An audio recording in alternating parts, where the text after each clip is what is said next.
In a mansion swallowed by silence, where joy had been buried for years, two little girls grew up in shadows. Layla and Amara, twins born mute, had never heard their mother's lullabies, because she died the night they entered this world. He had lost his wife, and his sons barely knew him, until one song changed everything. Their father, Damien Hayes, a billionaire broken by tragedy, believed nothing could ever reach them. Until one ordinary morning, a housemaid no one noticed stepped in. Maya Torres, unknown, unseen, unimportant to the world, walked into their lives.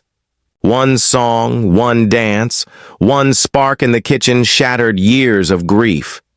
But what if that spark was just the beginning? Don't look away, because what unfolded next would test whether love can truly raise the dead back to life. Maya had only been in the Hayes estate for 2 weeks, long enough to understand the suffocating silence that gripped the family. The girls rarely approached her, drifting like ghosts through the marble halls, their eyes vacant, their faces unreadable. Damien himself was nothing more than a shadow, moving between his study and their bedrooms like a ghost haunting his own house. He spoke little, his words clipped, his presence heavier than the silence itself. That morning was no different, but as Maya stirred a pot of soup, frustration gnawed at her chest. She had grown up in a house where even fights were noisy, where music rattled the windows, where laughter spilled across every corner. This house was the opposite, hollow, brittle, almost lifeless. Then, on an impulse, she reached into her bag, pulled out her small speaker, and pressed play. A soft song by Nina Simone filled the air, warm, raw, alive. She expected indifference, but something shifted. Layla's head lifted first, her brows scrunching as if hearing a language she didn't know. Amara's fingers twitched on the chair, tapping lightly against the wood. The sound seemed to seep into their bones, unlocking something buried. And then it came. A giggle. Fragile, small, but real. Maya froze, her breath catching. "Don't stop," her heart screamed. She placed the speaker on the counter, her body swaying to the beat, her movements exaggerated and playful. "Come on, little stars," she whispered, even knowing they couldn't hear her. She spun once, letting her scarf twirl with her. Layla tilted her head, mimicking the tiniest sway. Amara shoved herself clumsily off her chair, knees wobbling, but eyes blazing with something Maya hadn't seen before: joy. Maya's laugh broke free, clapping her hands to cheer them on. The rhythm had found them, and they were answering. Layla slid off her seat, too, stumbling but determined not to be left behind. Their movements were clumsy, awkward, almost painful to watch, but alive. Alive in a way this house had buried for 3 long years. Maya dropped to her knees, dancing at their height, mirroring their little steps. Layla's giggles tumbled louder, while Amara stomped her tiny feet, her laughter high-pitched and sharp, slicing through years of silence. Maya's smile spread so wide it hurt. She grabbed Amara's hands, guiding them side to side. At first stiff, then slowly free, Amara looked up at her with wide eyes that shimmered with pride. Layla tugged at Maya's sleeve, demanding to be included. And so there they were, a trio. Spinning, swaying, stumbling in a kitchen that had never known life. For years, toys, therapists, specialists, all had failed. But one song had cracked open the vault. The house was no longer grave silent. It was pulsing, beating, alive. Maya twirled again, her scarf following her spin, and the girls clapped, their rhythm imperfect but defiant. Layla lifted her arms like an airplane, wobbling as she swayed. Amara stomped harder, her face glowing. Maya knelt again, her forehead almost touching Amara's, her movements mirroring theirs. The sound of their laughter wrapped around her, piercing her chest until her eyes burned. She whispered, "That's it, dreamers," knowing it wasn't words but presence that spoke, and the girls answered with laughter so pure it shook the kitchen walls. Maya felt it then, the dangerous pull of attachment. In just 2 weeks, she had been clawing for a way inside their world. And now she had found it. Music wasn't sound, it was vibration, it was movement, it was connection, and they could feel it. For the first time since she entered the Hayes mansion, she believed these children weren't lost. They were waiting for the right rhythm to free them. It was in that moment of laughter, of life breaking through stone, that Damien walked in. He only meant to grab a file he'd left on the counter, his mind cluttered with numbers and contracts. But when he stepped through the doorway, he froze. The file slipped from his fingers, thudding against the floor unnoticed. Layla and Amara weren't staring blankly. They weren't drifting like shadows. They were laughing. They were dancing, arms tangled around Maya, their faces flushed, their joy so unrestrained it made the air vibrate. Damien's breath hitched, his chest constricted violently. His daughters, who hadn't smiled in years, were alive before his eyes. Their tiny feet stomped to a song he hadn't heard since his wife was alive. His knees nearly buckled under the weight of it. He wanted to move forward, to demand what sorcery this was. But he couldn't. All he could do was stand there, rooted, watching the impossible unfold. Maya twirled once more, leaning low to Amara's face, her voice soft, her smile radiant. Layla clapped again, her little hands fumbling through crude signs, and Amara echoed her, their eyes alight with joy.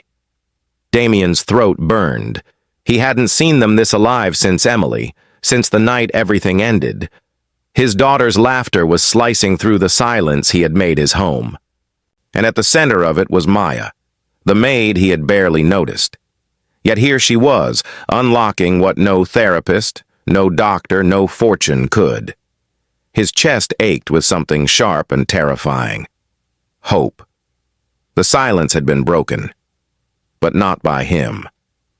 By her. Damien gripped the doorframe, his breath shallow, his heart pounding as a dangerous thought crept in. Maybe the walls he'd built around his grief were cracking. Maybe life had found its way back in. "Yes, Damien, that's your shoe." "Can you say shoe?" His lips stumbled around the sound, his little brow furrowed in determination, until Layla clapped softly and brushed his hair back. Amara watched from the shadowed stairwell, hidden yet unable to turn away. Her children were trying, not perfectly, not fluently, but trying, because Layla had given them a reason to. Her chest clenched. She wanted to run to them, to scoop them up and cry with pride, but guilt chained her in place. She had buried herself in work, in grief, convincing herself their silence was permanent. To step in now, when Layla had unlocked them, felt like trespassing. And yet Layla never claimed victory for herself. Each time the twins leaned into her, she gently pushed them back toward each other. Maya, pass the block to Damien. Damien, your turn. Slowly, their bond stretched beyond her, toward one another. Amara's breath hitched. Her children, once strangers even to each other, were now passing blocks, trading giggles, fumbling through clumsy words. From her place against the wall, Amara's heart became a battleground. Joy warred with the ache of knowing this moment belonged to someone else. She could hear Daniel's laughter echoing in her memory, her late husband, teasing that their children would one day be unstoppable chatterboxes. He would never see this, never hear their first uncertain syllables. That wound tore wider with every sound the twins made. Their laughter, though pure, carried knives of sorrow for her. She pressed a hand to her chest, swallowing the grief that threatened to break her in front of them. Watching them laugh should have been bliss. Instead, it was bittersweet torture, reminding her of what had been stolen. Still, she stayed silent, hidden, her pride swelling even as guilt whispered that Daniel, not she, should be here to see this. The ghosts of love and loss pressed against her with every giggle, every attempt at speech. One late evening, after the twins had drifted to sleep and the mansion sank into its cold hush, Layla lingered behind in the living room. She crouched to gather toys scattered across the carpet, smiling faintly at how recklessly the children now played. As she reached under the cabinet for a ball, her eyes caught the edge of a silver frame tucked high on the shelf, forgotten and dust-caked. Curiosity tugged. Stretching onto her toes, she pulled it down and wiped the glass clean with her sleeve. Her breath caught. It was a photo of Amara younger, laughing, her hand clasped with Daniel's, his smile lit with a joy Layla had never seen in her employer's face. Though she had never met him, Layla felt as though she knew him already through the shadows and silence that haunted the halls. For a long moment she stared, touched by the warmth frozen in that picture. Instead of hiding it away again, she made a choice. She placed the frame on a lower shelf, right where little eyes could see. Some instinct told her the twins needed to know this face, not just absence, but presence, love, history.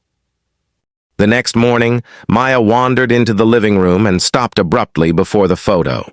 Her head tilted, gaze searching the familiar curve of a smile she could not remember. Layla sat quietly nearby, giving her space. After a beat, Maya tapped the glass with a tiny finger, then tugged Damien over. They stood side by side, silent, small shoulders brushing. Then, with effort, Maya lifted her hands and shaped a shaky sign. Mama. The movement was awkward, imperfect, but unmistakable. Layla's throat closed, tears burning behind her eyes. She knelt beside them, whispering, "Yes, sweetheart, that's your mama." Damien clumsily copied his sister, his small fingers stumbling over the gesture, but the intent was there. Both children stared at the photo, and Layla's hands gently rested on their backs. "She was beautiful, wasn't she?" she whispered, voice trembling. They didn't answer in words, but their faces softened as though a piece of them recognized the bond. At that moment, the door creaked. Amara entered and froze. Her children stood facing the photograph she had hidden, their little hands raised in the unsteady shape of a word she had never dared to teach them. Her chest caved. She had locked Daniel's memory away, convinced it would drown them all in sorrow. But now here it was, his face in their hands, their voices naming him through silence. "What are you doing?" she demanded, sharper than she meant, the pain behind her voice cutting like a blade. Layla turned, her eyes calm but understanding. "They found his picture," she said softly. "They knew before I ever spoke." Amara's fists curled, fury boiling not at Layla, but at her own helplessness. "They don't understand," she snapped, her voice trembling. "They don't need to." But her eyes betrayed her, locked on her children. Maya turned, repeated the shaky sign, "Mama," and Amara's world shattered. The word she had buried had risen again, carried in their tiny hands. She tried to turn away, to harden, but her throat burned, her eyes stung. For the first time since Daniel's death, tears threatened to fall. Her knees buckled under the weight of memory, and she sank to the floor beside them. Her hands trembled as she whispered the word she had forbidden herself for years. "Yes, that's Mama." Maya's face lit up at the confirmation, pressing her palm to the glass, while Damien leaned against Amara's shoulder, murmuring syllables that barely formed but carried meaning. It should have broken her. Instead, it cracked something open. For the first time, she shared Daniel with them, not as a ghost she'd buried, but as a father they could carry. Layla stood in silence, watching reverently. She could see the storm raging in Amara, the clash of grief and love, guilt and release. But she also saw something else, a fissure in the wall Amara had built around herself. Layla hadn't planned to expose this memory, but now she understood. The twins needed their father, even if only in photographs, and Amara needed to see that remembering him was not drowning. It was breathing. "They'll always know he loved them," Layla whispered carefully, her voice steady but heavy with meaning. "That's what matters, Ms. Grant. Not how much it hurts. You!" Amara didn't answer, but her silence wasn't rejection anymore. It was surrender. Her trembling hand lingered on Damien's back, not just clutching grief, but anchoring herself to her children. Still, unease gnawed at her. Hope scared her as much as it healed. And though Daniel's memory had been brought back into the house, Amara's fear of fragile illusions remained. That fear grew sharper weeks later, when Dr. Harold Stein, OOY, neurologist who had tracked the twins since birth, scheduled a progress check. To Amara, it was a test. Proof that the light she saw wasn't just a flicker ready to die. She paced the living room, restless, rehearsing how she'd present Maya and Damien's new words. Layla tried to calm her with, "They'll show him who they are." Amara cut her off, tight-jawed. "We'll see." When Dr. Stein arrived, his presence filled the room like a verdict waiting to be delivered. Calm, clinical, detached, he greeted the children without warmth, flipping open his notebook. Amara crouched near her twins, whispering, "Go on, show him, show Papa, show Dr. Stein." Maya raised her hands first, forming a hesitant sign, and Amara's chest surged with pride. But when the doctor's sharp eyes locked on her, Maya froze, her little fingers faltering. Damien shrank back, burying himself in Layla's side. Amara's pulse raced.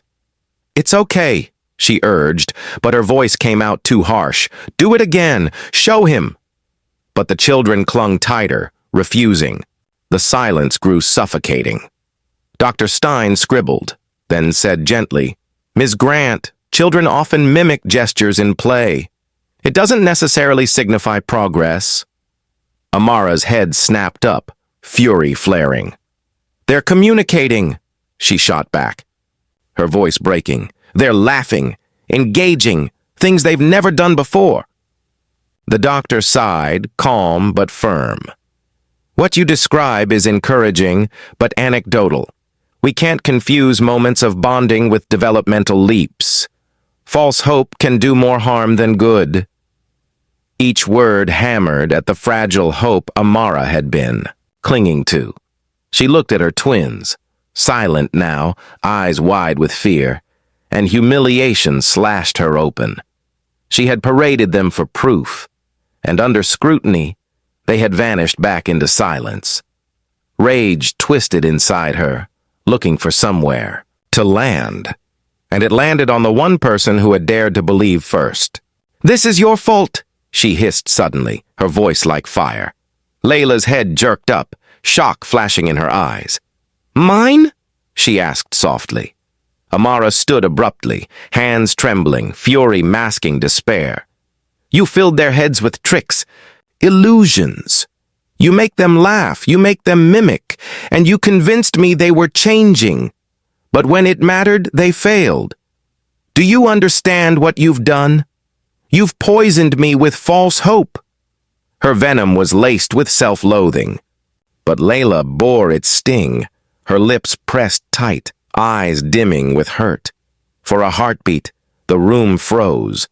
The twins clung to her tighter, sensing the storm. Then Layla stood, gathering them protectively. Her voice, when it came, was steady and sharp. "Hope is not an illusion," she said firmly. "It's the only thing that's kept them alive here." She pressed a hand to her chest, then gestured to the children. "Reports won't raise them. Statistics won't teach them to trust, to laugh, to look you in the eye. What they need is someone who believes. What they need is faith." Her words sliced deeper than any clinical assessment ever could. But Amara's pride locked her jaw. Silence hung like ice, stretching the distance between them into a chasm. Layla shook her head slowly, her eyes dimmed by pain. She drew the children closer, shielding them, the message clear. If Amara would not believe, Layla would carry their hope alone. That night, the mansion was colder than it had been in years. Amara retreated to her office, drowning in paperwork she couldn't read, her confrontation replaying like a loop of shame and fury. She told herself she had spoken truth, that illusions would kill them all, but deep down she knew she had lashed out because truth terrified her. Layla moved like a shadow, her warmth gone, her laughter extinguished. She cared for the twins as always, but her words were measured, her touch restrained. And the twins felt it. They clung harder, eyes searching for the bond they feared was slipping. By sundown, the house was smothered in silence, the fragile flame of connection extinguished by anger and pride. Layla moved through the house like a shadow, her laughter silenced, her voice hushed as if even the smallest sound might shatter the fragile balance. The twins felt it most. Amara and Maya clung to her desperately, their wide eyes darting toward Damien whenever he appeared, sensing the rift they couldn't name. They still played, but the giggles were softer now, rarer, as though joy itself was forbidden inside those walls. Damien despised himself for letting it come to this, but his pride kept him chained. Each night, when silence blanketed the mansion, he replayed his cruel accusations against Layla, wondering how he had managed to wound not just her, but the daughters who trusted her with their whole hearts. It was a Thursday evening when everything changed. Dinner had ended and Layla quietly cleared the plates while the girls sat nearby. Amara's gaze caught on her bag left on the chair, the flap half open, a small speaker peeking out. Her face lit up with recognition. She slid down, pulled it free, and placed it carefully on the floor like hidden treasure. With one press, music sputtered out, distorted but alive. Maya gasped with delight. Before Layla could stop them, both little girls were stomping in rhythm, awkward but full of determination. They looked up at her, eyes wide, tiny bodies bouncing, in invitation. For a moment she froze, Damien's venomous words echoing in her chest. But when Amara clapped in time and Maya laughed so brightly it cut through the silence, Layla's resistance melted. She stepped into their circle, hands sweeping, feet stomping with exaggerated flair. Their laughter exploded instantly, filling the air like sunlight breaking through storm clouds. Amara squealed, Maya spun clumsily, and Layla fed their joy with every theatrical stomp. Soon the three of them were lost in a rhythm bigger than grief. Upstairs, Damien froze. The sound of clapping of life itself drifted into his office. Against his will, his body moved. Step by step, the knot in his chest tightened until he reached the kitchen doorway. And there they were, Amara and Maya stomping wildly, and Layla, glowing in their midst. For a split second, guilt crushed him. Then the girls spotted him. Their tiny hands rose, signing clumsily but clear. "Dance, Papa." Damien's heart stopped. They had never asked this of him before. Panic gripped him. What if he failed? What if he looked foolish? But their little eyes pleaded, waiting. Layla turned too, her face soft, urging him without words. Trembling, he stepped forward. His arms rose awkwardly, his body stiff, but he swayed to the beat. The girls shrieked with joy. Laughter echoed off the walls, and suddenly he was no longer the billionaire, the widower, the broken man. He was just Papa. He crouched low, spun clumsily, stomped alongside them. For the first time in years, the fracture inside him began to mend, not with silence, but with rhythm and laughter. That night, sleep refused him. Even after the joy of dancing, something inside remained unsettled. Hours later, he wandered to his study, drawn not by duty but by memory. His hand reached for the drawer he had avoided for 3 years. Inside lay a sealed envelope, yellowing at the edges. A letter to his late wife written in despair, confessing his terror of failing their children. With shaking hands, he carried it down the hall to Layla's room. When she opened the door, her eyes widened at the sight of him, exhausted and holding his soul in an envelope. He gave it to her. She read in silence, her tears falling freely as his secret fear unfolded before her. When she finished, she whispered, "She would have been proud of you. Not for the empire, but because you stayed." Her words cracked something in him. Layla returned the letter gently to his hand, then touched his face with a tenderness that undid him. "You were never supposed to be enough alone," she murmured. "No one is." For the first time, Damien let her see the grief he had buried so long. He spoke of nights when he nearly gave up, when the girls' cries left him paralyzed, convinced they'd be better off without him. Layla listened, never interrupting, only whispering, "I'm so sorry you carried that alone." No one had ever told him that before. In her gaze, he saw no pity, only recognition. The weeks that followed brought new light. One spring morning, Layla led Amara and Maya outside where ribbons of every color were tied in trails across the garden. "One step at a time," she signed.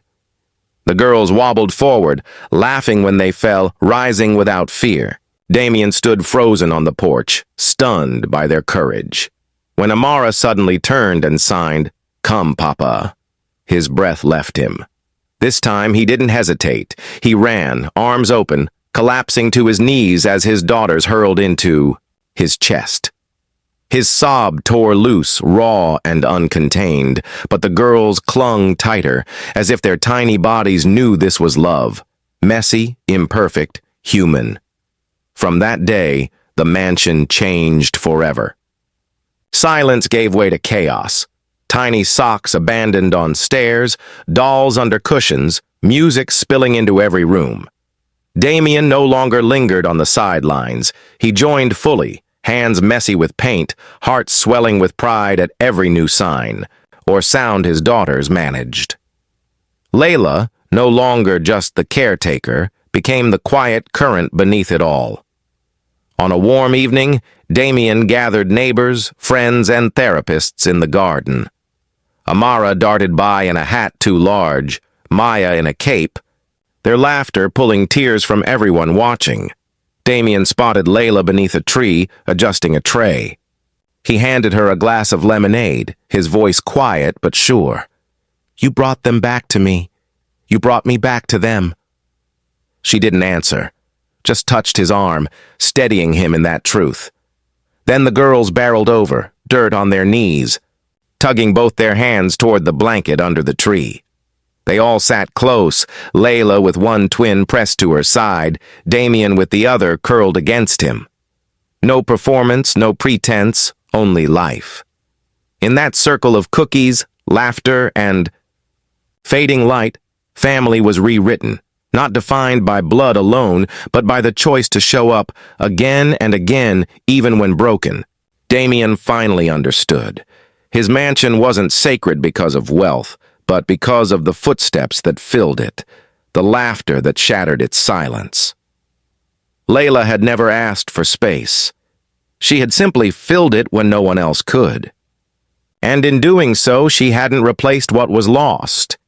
She had helped create something entirely new. Do you believe love and patience can truly heal even the deepest wounds? Tell us in the comments below how this story touched your heart. Don't forget to subscribe to my channel Black Nation Strength, hit the bell icon so you never miss a story that inspires, and join our family of strength and courage. Every like, comment, and share helps us keep bringing stories that remind us that even in brokenness, hope and love can prevail.